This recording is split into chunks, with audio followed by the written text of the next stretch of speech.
Welcome to the end of the first ever Rainbow Space Magic Con. This is our last panel. This one is called Jumping into the Mainstream, How Queer Authors Are Breaking into Quote Unquote Mainstream Spec Fic panel. So without further ado, let's go down and introduce ourselves and our panelists. So why don't each of you say your name and tell us what you write. I'll start with you, Kim. Oh, yay. So I'm Kim Fitton. You're on the spot. Boom. I write a lot of stuff. I write a lot of gay romance. I also write fantasy and horror and probably pretty much all the genres there are. And I've been published. I self-publish, I indie publish, and I'll have a book coming out in January with Karina. So it'll be my first big publisher. Yeah, it's true. And I do the daily DNA on QRI. It's a daily announcement of authors. And I get to Kim. It's like, okay, it's fantasy, paranormal, sci-fi, It takes me like 10 minutes. Okay, let's go to Elle. Hi, I'm Elle, and I write lesbian and bisexual science fiction and urban fantasy romance novels. Currently with Dreamspinner Publications. And I'm also represented. I have an agent. Her name is Naomi Davis, and she's at the Bookends Literary Agency. Awesome. Okay, Heather. My name is Heather O'Malley. I, like Kim, write wherever the story takes me. I tend to focus on trans, bi, or lesbian characters, which is pretty wide. So yeah, wherever the story takes me. Okay, great. And I'm Scott Cotesworth. I run Queer Sci-Fi, Queer Romance Inc., and the new liminal fiction site. As far as being a writer, I started out, I've always been a sci-fi fantasy fan. I started out through romance, though. I started doing some male-male romance because my husband, Mark, I was reading a lot of it and knew who a lot of the publishers were, and I was trying to get back into writing. And so that was kind of my entry point into doing this whole actual professional writer thing. Now I'm kind of moving more into the actual just sci-fi and fantasy thing. So I'm writing fantasy and sci-fi with diverse characters. So let's jump right into our panel here. The first thing we had to talk about is, so what is mainstream? Let's go round robin and kind of each of you give what you think it is. Are we talking top 5 publishers? Are we talking getting a TV or film adaptation?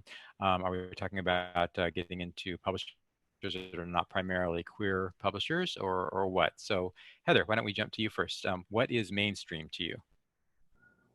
Mainstream to me is basically that jump from niche stories to where a larger audience exists that may be reading outside of your niche. So when non-queer readers are reading you, you have achieved a degree of being mainstream. Okay. So that makes sense. Okay, Elle, how about you? What's mainstream for you? Honestly, I would agree with Heather. I think that as soon as it doesn't become specifically queer fiction and it becomes everyone's fiction, that you have gone mainstream. Certainly there are other definitions, big 5 publishers, publishers that don't focus on just one genre or one specific group would be considered more mainstream. So if you are writing science fiction with queer characters, but you can crack one of the bigger publishers, that would be considered another mark of mainstream as well. If you can get into the brick and mortar bookstores, that would also be a mark of getting into that mainstream, at least putting it in front of a much wider audience. Okay. Kim, how about you? What do you think mainstream is?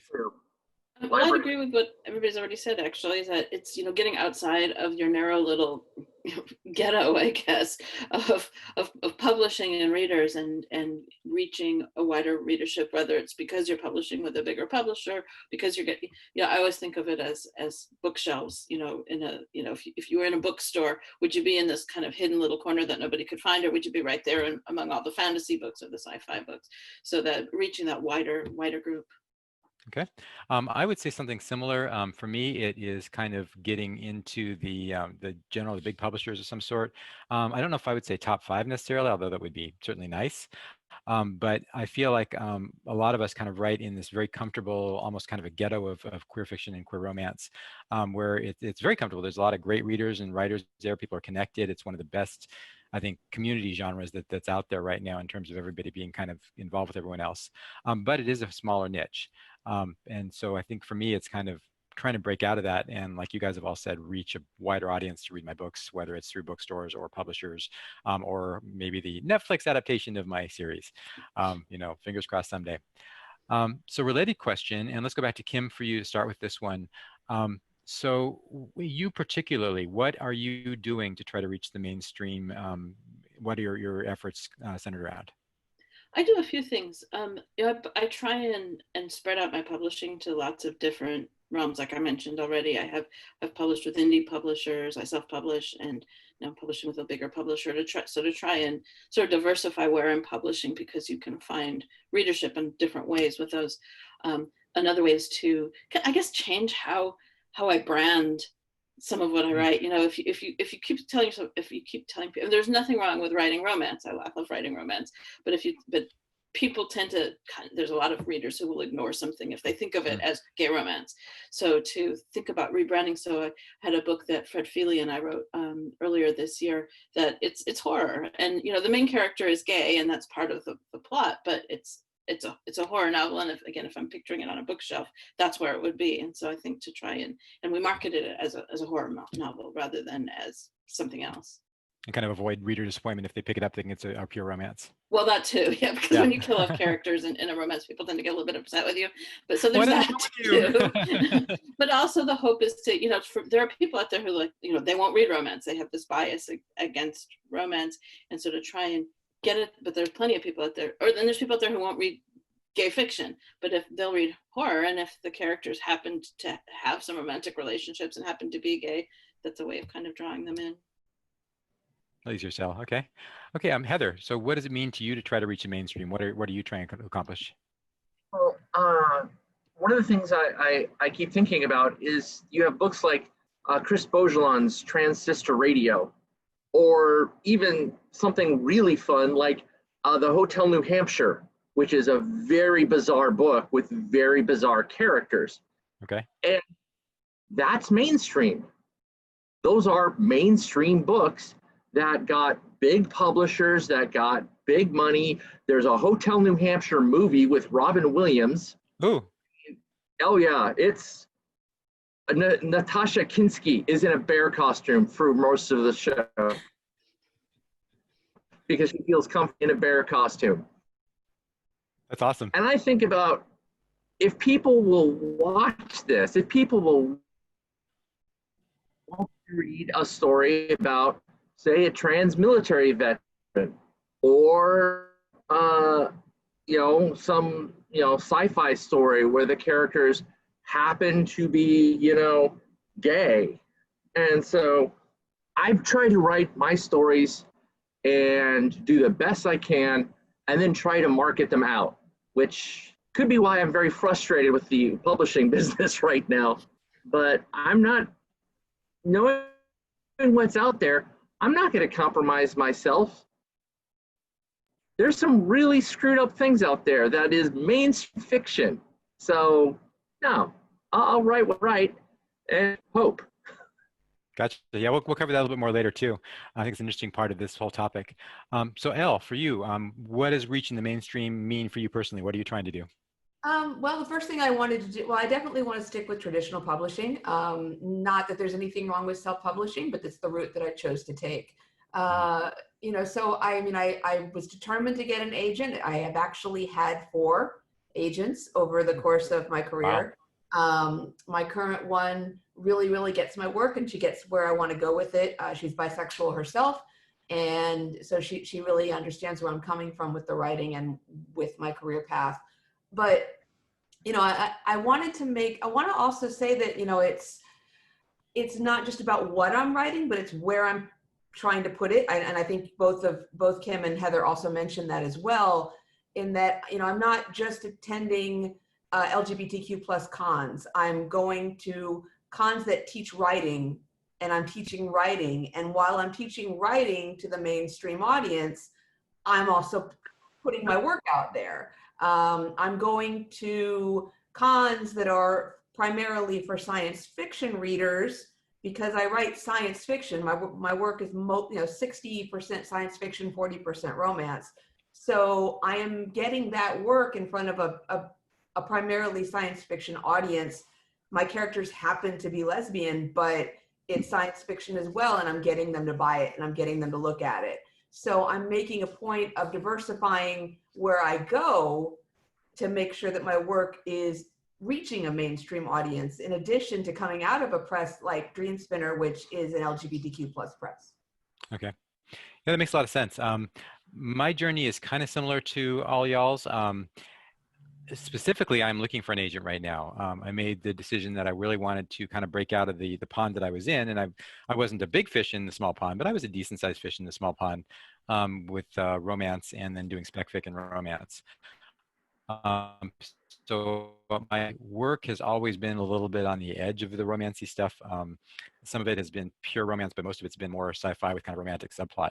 To Kim's point, I have Skythane. You see it there in front of me. This is a very, very romance cover. And this one could have gone either way. It could have gone to the genre side of the publisher or the romance side, and we ended up sending it to the romance side to try to sell more. But I've had that same experience with people that look at it and say, why is there a naked guy in the cover if it's really sci-fi? I think there's that bias, inherent bias of seeing books that are too romancy as not being true science fiction.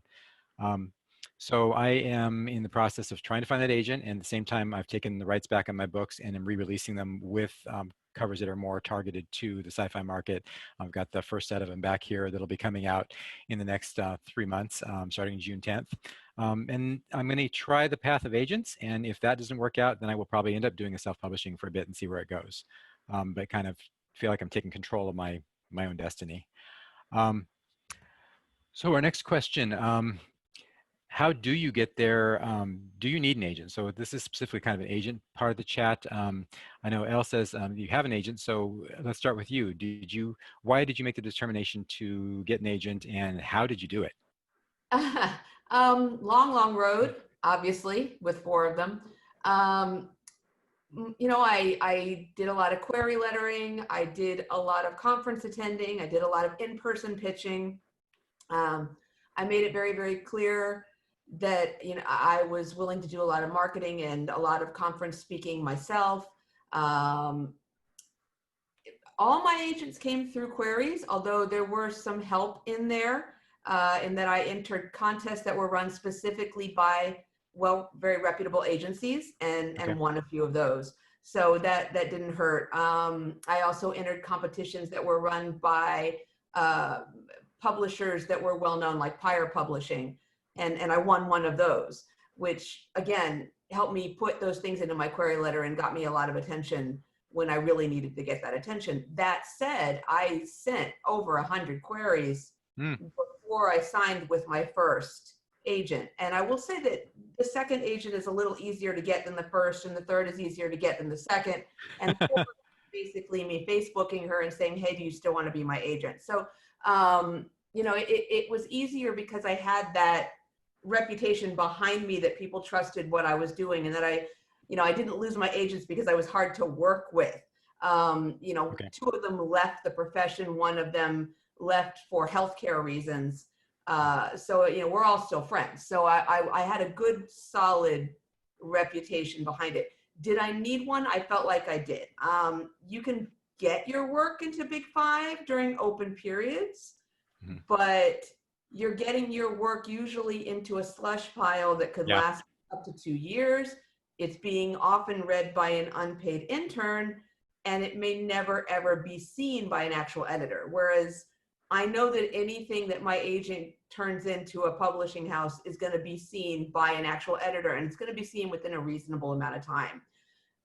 The other huge advantage well, 2 other advantages, of course, are contract language, which is alien language to me, and I appreciate somebody fighting for my rights.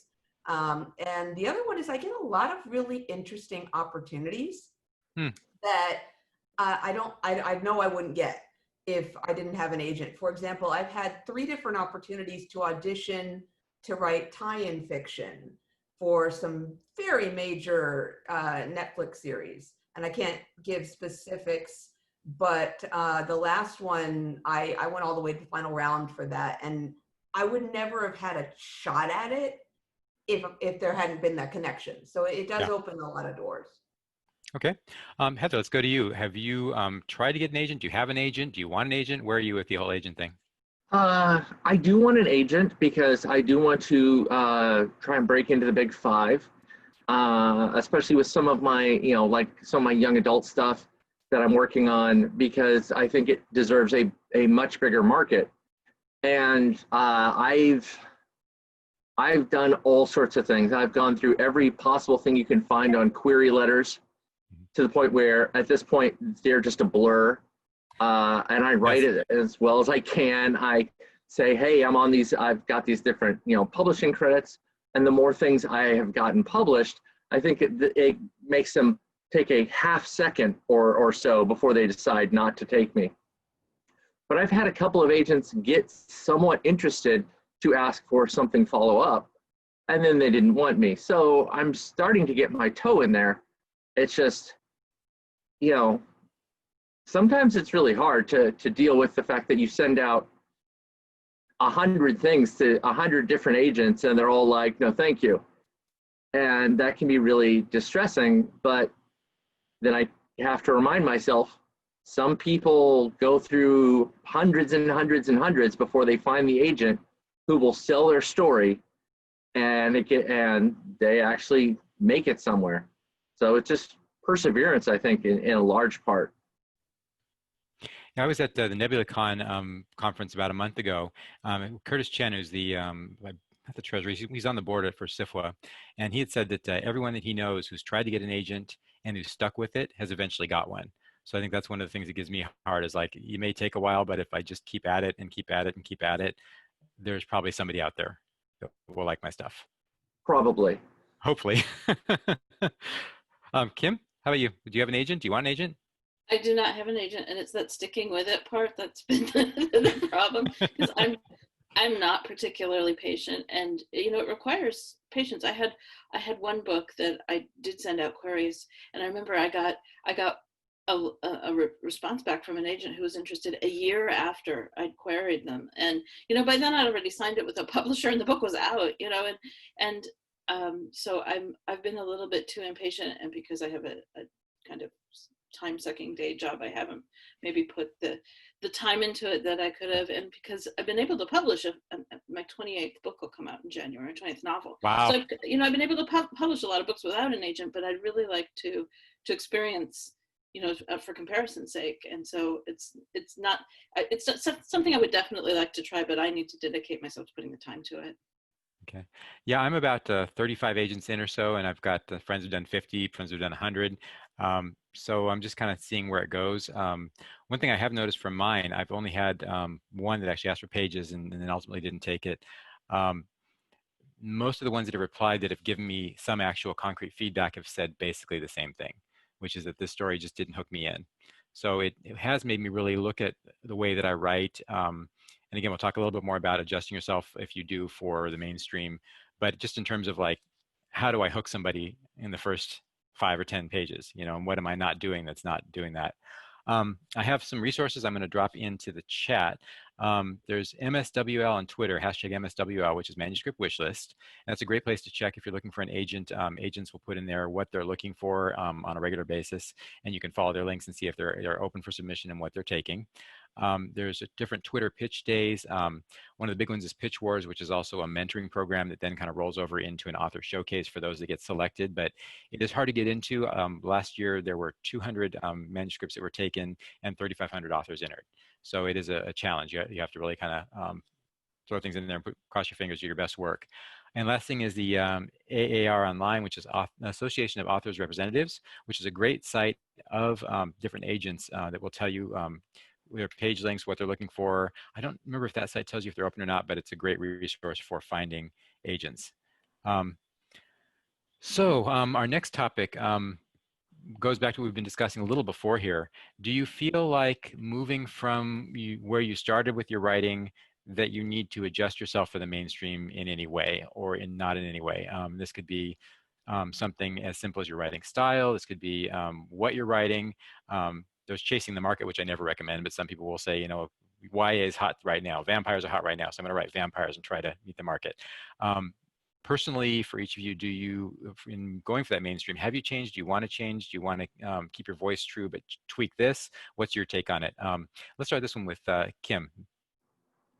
I don't know that I could change like my voice if I even wanted to. I don't know, but so, and as far as, you know, changing what I write, what I write tends to be kind of weird, and I guess maybe that's my brand, is weird. I don't know, but I haven't. So as far as, you know, content, the one thing that I have given a mind to though is sex.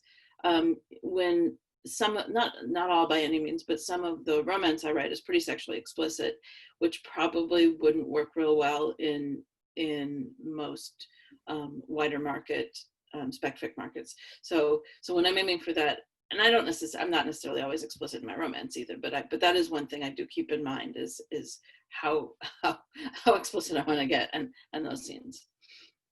Okay. Heather, how about you? You indicated you really don't want to change your voice too much. Where are you with adjusting anything or not adjusting anything? Well, I'm constantly trying to become a better writer, to have, Yeah. to go after the right word choice, to go after the right, find the right ways of stating things. And I figure that, changing aspects of that is fine. I mean, I've written a lot of things, in both fan fiction, in both original fiction that's published online for free, and the works I've been trying to sell and market. And so I found my voice, like Kim said, your voice is your voice. Once you find it, you keep it. It's just the technical stuff. And also, I think in getting through the agents and getting to the larger markets, you have to learn a different language almost as a writer. Because if you're constantly focused on story, on your characters, on all of this, you aren't going to be able to have any thought put into the process of finding an agent, because query letters are very technical. They're very specific. They ask for very certain things in a very certain way that you're selling things. And if you're not good at selling, if you're not good at writing the particular pattern that they're looking for, then it becomes very hard for you to query. So it's almost like it's a completely second aspect to writing, is how do you sell yourself to agents and how do you sell yourself to these other markets. And so that's things I'm focusing on trying to develop rather than change my voice. Yeah, that makes a lot of sense. I think when we get feedback, whether it's from agents or from editors or whoever, sometimes it's really hard to accept it. But if we can take that and incorporate it for the next round, then we may get a little farther each time and, kind of hopefully get what we want eventually. So let's go to Elle. Same question to you. I'm not really changing anything. I am trying to look at a bigger picture for my next book. I know that seems to be the way the trend is starting to turn, and I don't want to write to trends, but it seems like editors at the bigger publishing houses are looking for books that explain a story where a much wider group of people or worlds or cultures or governments are going to be affected by the events in the plot. And I'm a lot more of a, how is this going to affect these two people? Okay. And that's the kind of story I write. So I've been trying to think towards that. I'm not sure that that's how I'm going to go, because I'm not sure that that's really where my talent lies.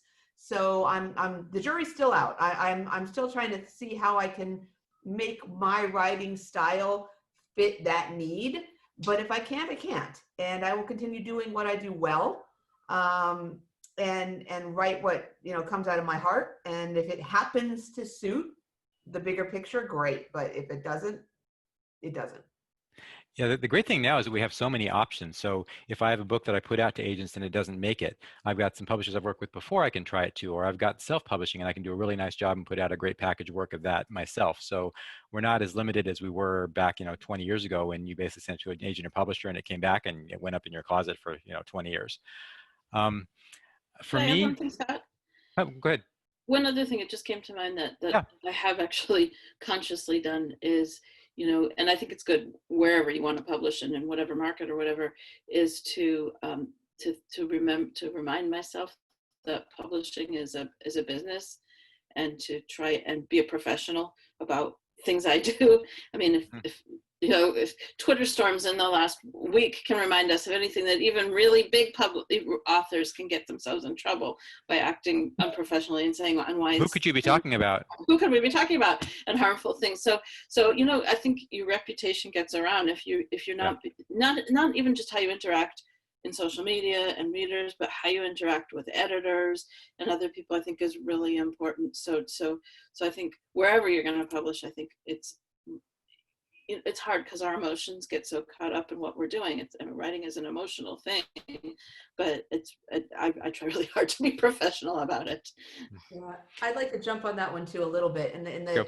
I can guarantee you that everything that you put on Twitter and everything you put on social media, any prospective agent is going to look at. I know for a fact that every agent I've had has read has gone through all of my stuff, and I'm very, very, very careful about maintaining a professional demeanor anytime I'm online. Couple of others help things if you are looking to work on query letter writing. Query Shark is a great website where an agent basically goes through query after query after query and explains what went wrong and what works. And eventually, if you read enough of that, you get to the point where you can pick it up from 1-2 lines. Oh, she's gonna rip this apart. No, she's gonna love this. So extremely helpful there. And if you're looking for agents, a couple of great places are agentquery.com is a great database, and also querytracker.net. I use that for every single one of my agent searches. It was great. Agentquery.com and Query Tracker, I'm putting these in the chat, .net. Yes. Awesome. Go ahead. Paid levels, but I used the free level and it was perfectly fine. Okay. I've made a conscious decision on my stuff, on my my profile on Facebook, to really be out there politically as far as this current administration goes. I think that fits my brand, so I'm not too worried about it. There's a possibility that somebody may look at that as an agent or publisher and say, "Ooh, he's going too far in this stuff," and that may cost me. If it does, I guess my feeling right now is that the moment is too big for us to back down. And I respect people that do that separately and do that in their personal profiles and have those, 2 different names, that kind of thing, that works too. But that's the decision I made for myself. As far as changing things, this last round of queries has showed me that I'm probably too verbose in my writing. I tend to be an additive writer instead of subtractive. I don't go through and chisel things off, but I go and add layers of details I rewrite. And I tend to have 8 or 10 viewpoint characters in a story. And I have all kinds of diversity, which is what I like and what I was hoping the publishers like. My sense, just from the limited querying I've done, is that they're really right now, and maybe it's a little opposite of what you're saying, Elle, but what I'm seeing is that maybe they're looking more for stories that are more personal and especially own voices. And I think own voices that are people of color, own voices transgender, own voices in YA. And that said, I'm not any of those things myself, so I'm not going to try to mold myself into that box to fit. But I am going to, my current novel that I'm writing, that is my next attempt either to be agented or do something with, is going to be 2 gay characters. Well, it's 1 gay and 1 bi, and then a third woman, a female character. And it is going to be a lot more personal to me in terms of how the characters feel. And so I'm going to try to make it more own voices to me than everybody's voices. Scott, on that as well. I'm also an additive writer. I go through and my first draft is a skeleton. It almost never makes 50 to 60,000 words. And then, I do like 2 or 3 passes to flesh out the story. Yeah. Except sometimes that gets pretty high. And I had a publisher actually tell me, if your story was, 20,000 words shorter, we could publish it. But according to our business model, this will not work. Okay. And it was a very specific, very practical decision on their part that my word count was too high. Yeah. And so I actually went through and cut 20,000 words and sent it back to them. And some of the things I was finding when I was going back through it is I had a lot of extra words and a lot of times where I doubled what I was saying. And so add everything you want to make the story what you think, and then maybe go through and trim just a little just to make it flow better. And Yeah, that's what I've been doing that redundancy. with the first 3 chapters in this story. I went back over it like 3 times and just I kept the detail, but I slimmed it down and made it go more boom, boom, boom. I'm hoping. So we'll see, right? Yeah, we'll see. I mean, here's hoping for both of us. Yep, yep. So I think we got one more topic, and then we'll go to questions. So for mainstream spec fit cons, which ones should I attend? So we'll go to Elle for that one. So start with you, since you said you're trying to hit a lot of the more like sci-fi cons instead of doing the necessarily queer cons. Yeah, well, I'm Florida based, so I do a lot of the smaller, but specifically science fiction and fantasy cons that take place here in Florida. We have one that's every 2 years called Oasis. It's in Orlando. We have Necronomicon, which is in Tampa this year. It's going to be online only, and it's science fiction, fantasy, horror. We used to have one here called Spec Southeast that I believe is no longer functioning, but it was a great con. We have the International Council of the Fantastic and the Arts, which is mostly an academic con. They get a lot of people to read their their graduate papers on different aspects of speculative fiction, but then they bring in all the authors to do readings and allow the grad students to actually interact one-on-one and in groups with the authors. So I'm part of that next year as well. That's really cool. ReaderCon up in Boston is another one that has a heavy science fiction fantasy feel to it. I have not gotten on paneling there, but my spouse has.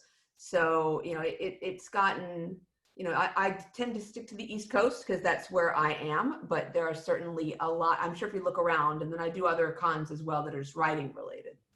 Okay. All right. Kim, mainstream cons, anything you recommend? Well, I was going to go to NebulaCon with a friend this year, but that didn't Yes, work you were. out. I went last year. It was great.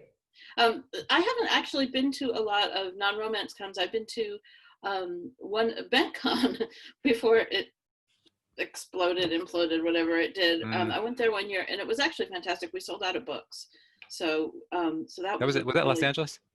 Yeah. So that one was really great. Where I've kind of put my con efforts the last few years has been to international cons.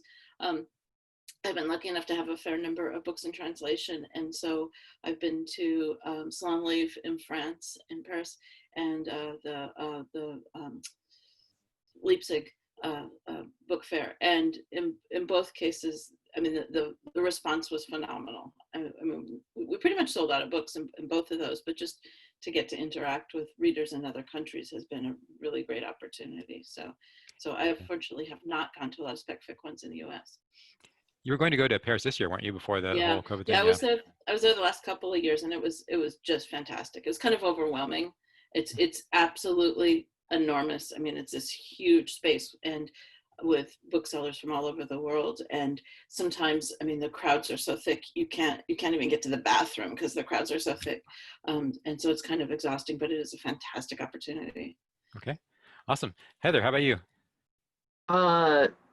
This con right here is my first writer's con that isn't purely academic. Yay! I've gone to a number of academic conferences. I've gone on a number of subjects, but a pure writer's con, nah. This is my first, and I think that this one has been very informative. Had a lot of good people, good ideas and stuff. So maybe I should go to at least 2 more, maybe 3. I'm not sure. It was awesome hanging with you at lunchtime the last couple of days. Oh yeah, I mean, that's where some of the best stuff comes out. Yep. Yeah, so next year we want to have more of a social aspect to the con and have some breakout rooms and things. So we'll build on as we go. So let's see. For me, I've only been to a couple mainstream cons. I went to WorldCon in San Jose. I don't know if it was that 2018, 2019. It kind of came at a tough time for us financially, so we ended up going down and spending basically 1 night and 2 days there. I didn't get to spend the whole con, but had a great time. Would love to do the actual full thing. I think the last year this year was in somewhere foreign and got canceled, and somewhere overseas. So if it's in a place that's reachable again, I'd love to do that again and do the full thing.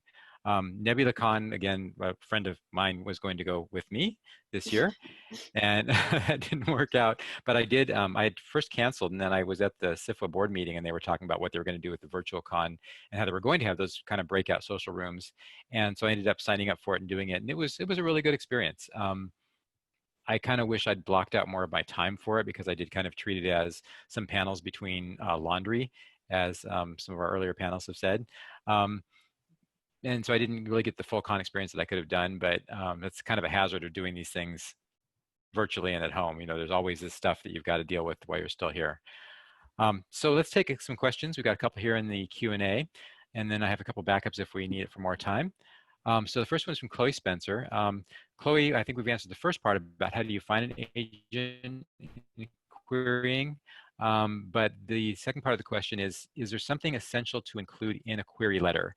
And I think some of that will be answered at the Query Shark link, but just from personal experience, when querying, whether it's to an agent or to a publisher, what do you guys think has to be in that letter to catch your attention? What's the best way to grab somebody and bring them in? Let's start with Kim this time. We haven't done you for a bit.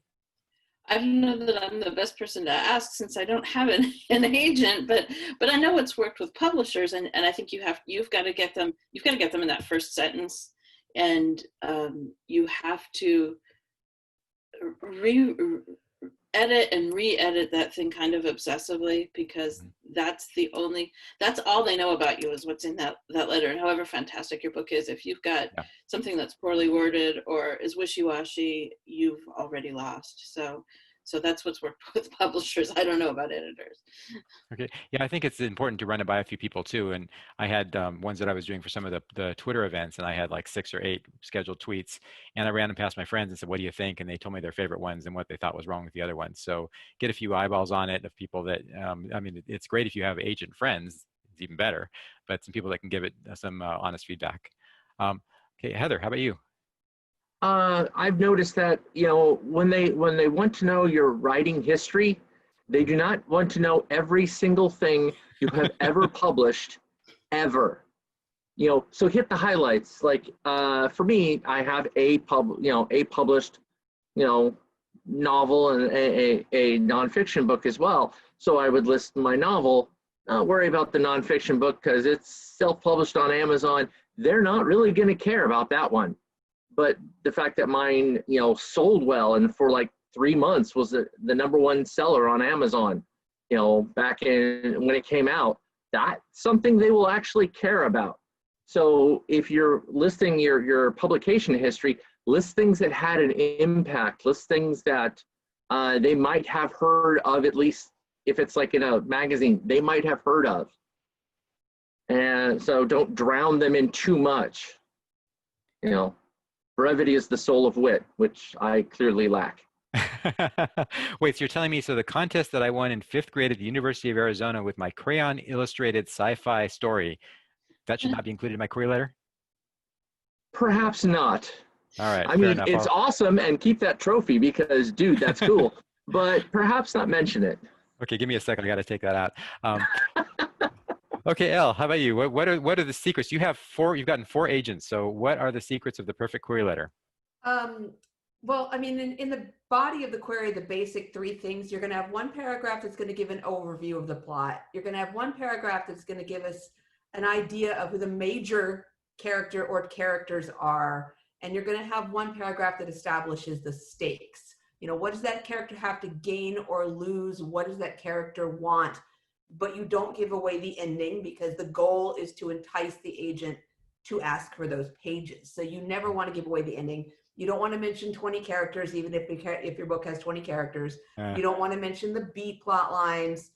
It's the main character, the main plot, and the main stakes.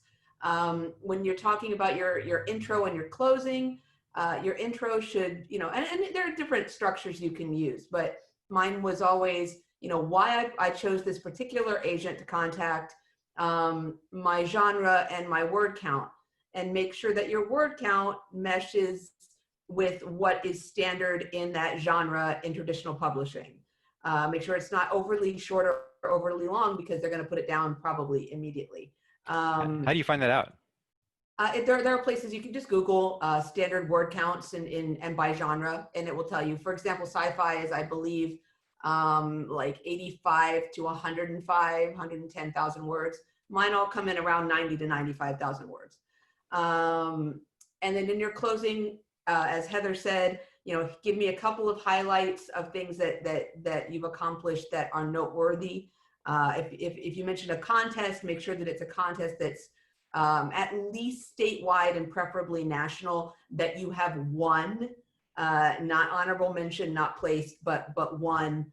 If you've had publications, they should be publications with significant sales to draw attention. Otherwise, you probably want to leave that out. Okay. Yeah, I think I violated at least 3 of those things you just mentioned. I like the. I actually teach courses on query writing. So Okay. we go around to different writing conferences and writing groups, and we actually teach query writing. We think it's fun. We really love writing queries. So if you want to hire somebody to teach a course on query writing, here we go. Yes, or if it's Chloe Spencer, whose work I really like, she can just send me hers and I'll look at it. Okay. Yeah, I like that you said that you personalize letters to the agent. I have not done that. I've basically used a standard query letter for each one. So it's something I have to look at. My other piece that I have probably failed on was the length, because my sci-fi novel is about 130,000. So it's on the high end for sci-fi. Might work for epic fantasy, but it's not epic fantasy, unfortunately. So it may come back to me. I may self-publish. I would echo pretty much everything these guys have said about writing the query letter. We had a local California Writers Club bring in 2 agents that actually listened to our pitches. And so we got to write pitches and then go up and do a pitch. Unfortunately, I didn't realize we had to do the pitch in front of the entire audience of like 45 other writers in the room. But it was really cool because they gave you direct feedback about what they thought you should tighten up. So there are a number of groups that do those kind of things. If you look for one of those or find a local writing group that you can do that, you can kind of sharpen your pitch. Our other question so far is, any thoughts on submitting to mainstream short fiction markets? And I will start with this one because I have been doing that for about 1.5 years now. My goal at the beginning of last year was to get into the science fiction, see if I can say it right, science fiction and fantasy writers association. I always get it wrong. I always think it's Science Fiction Writers Association. No, Writers of America. That's it. SFWA. And the ways you get into SFWA, there's 2. Your first one is you get a story that sells to a magazine or other like anthology with a qualifying 9 cents a word level right now. And if you get one of those, then you can get in as an associate member. If you get 3 of those during a year, you can bump up to full member. The other way you can get in is being traditionally published or self-published and selling, I believe it is $1,000, it might be, or no, it's $3,000 in 1 year. There's a level that you have to reach within 1 year of book sales and or advance. So I set a goal to get my white whale and go out and join SFWA. And I made a spreadsheet of all their magazines that looked interesting to me off the site. They actually have a list of qualifying magazines that you can find on the SFWA.org website.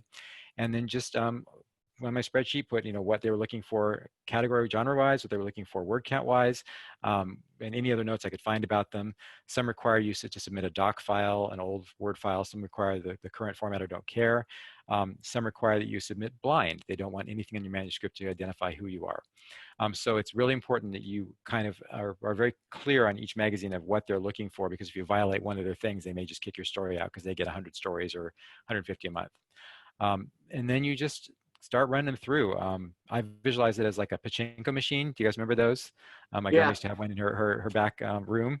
And yeah, you just basically put the ball in, it goes ping, ping, ping, ping, ping, ping, ping, ping, ping, ping, and eventually it comes out the bottom. If it comes out the bottom, then you self-publish it or you do something else with it.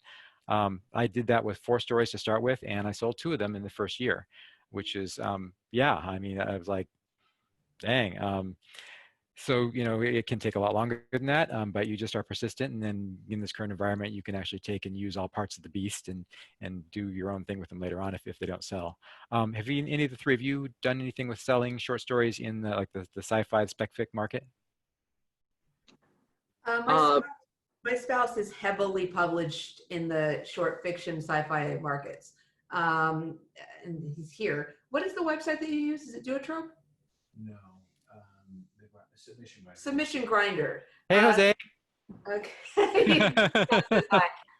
So Submission Grinder is a great website to use if you want to find short fiction markets at a variety of professional levels, from the highest paid pro levels all the way down to token markets. He uses that religiously, and it works very well. So I cannot speak to that, but ask him offline and he will be happy to talk to you. And then how do you find him? I'm sorry? How do you find him? If you want to ask him?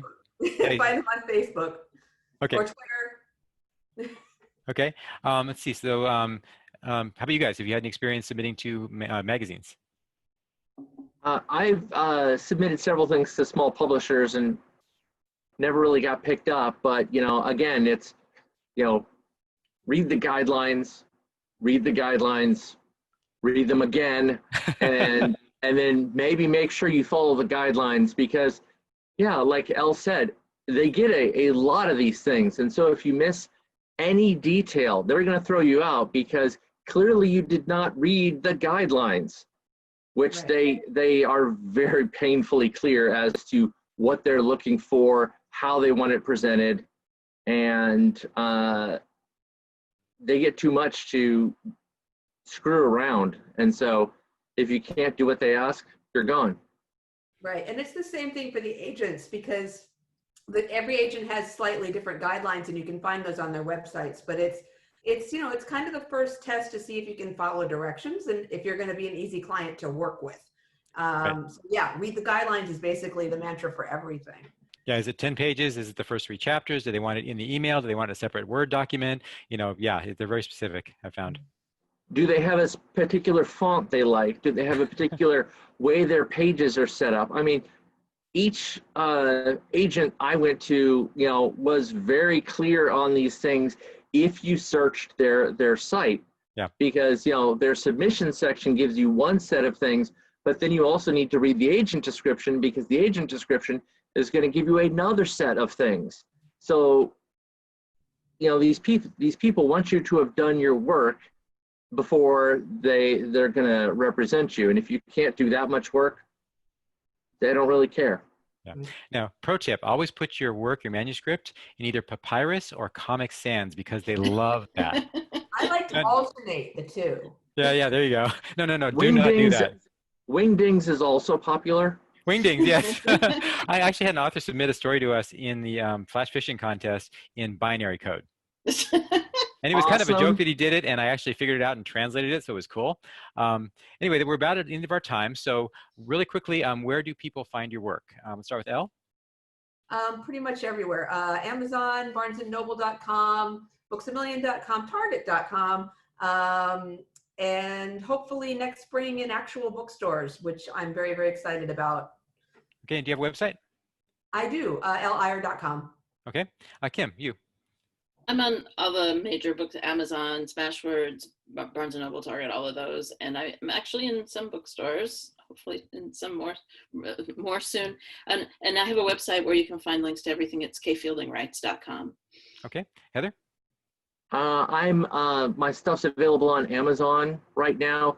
Hopefully, if I get this publisher I'm shooting for, that book, Transitioning Home, will be in a much, easier to find in bookstores, libraries, all that stuff. So here's hoping on that end. But yes, Amazon. Fingers crossed for you. Thanks. Mine is really difficult. Go to jscottcoatsworth.com. You'll find me there. I am at Amazon.